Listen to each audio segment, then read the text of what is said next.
Hello दोस्तों, नमस्ते, जय माता दी। मैं अपने चैनल सोनम मोदी लोकगीत, नेहा मोदी लोकगीत दोनों पे आप लोग का स्वागत करती हूँ। एक छोटा सा देवी गीत है, बहुत प्यारा देवी गीत है, तो आप लोग सुनिएगा और फुलवाच करिएगा। कमेंट बॉक्स में ज़रूर बताइएगा कि हमारा देवी गीत कैसा लगा आप सबको।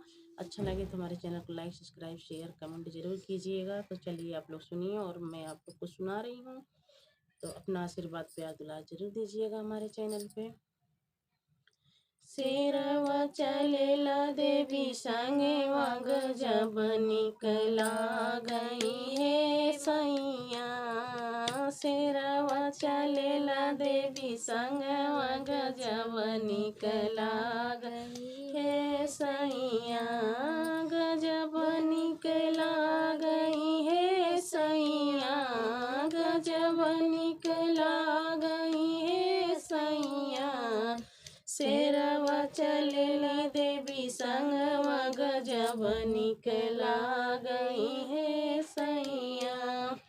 बागवा चढ़ल मैया मलिया घरे गईली। बागवा चढ़ल मैया मलिया घरे गईली। मलिनी से पहिरे गजरवा गजब निकला गई है सैया।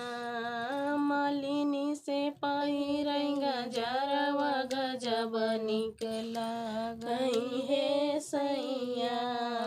शेरवा चलेला देवी संगवा गजब निकला गई है सैया। शेरवा चढ़ेला देवी संगवा गजब निकला गई है सैया। बगवा सवार मैया सोनरा घरे गईली। बगवा सवार मैया सोनरा घरे गईली।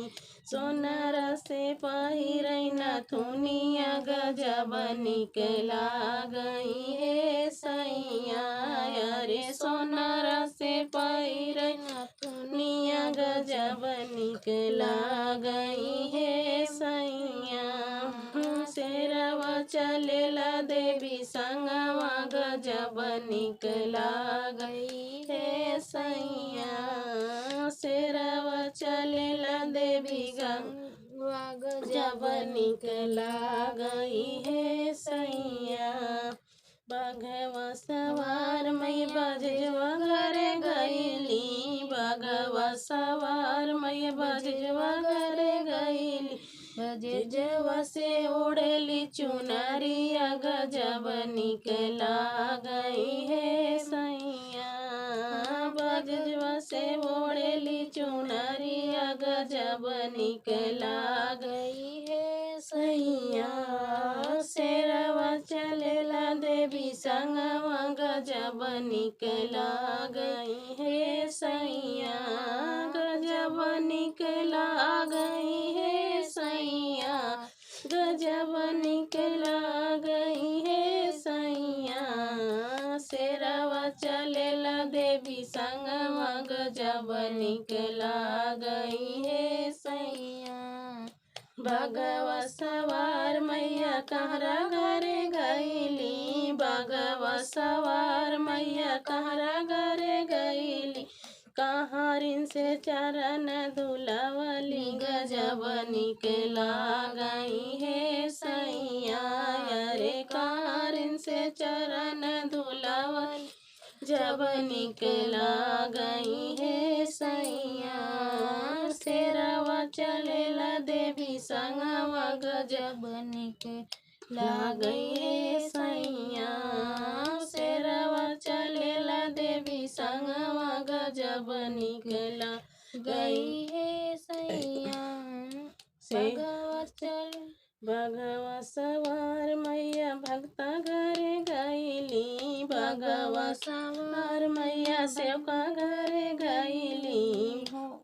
बगवा सवार मैया सेवका घरे गईली। सेवा का भाग जगवली गजब निकला गई है सैया। सेवा का भाग जगवली गजब निकला गई है सैया। शेरवा चलेला देवी संगवा गजब निकला गई है सैया। देवी संग मग जब निकला गई है सैया। दोस्तों थोड़ा सा भूल हो गई है, उसके लिए क्षमा चाहती हूँ, तो आप लोग सुनिएगा।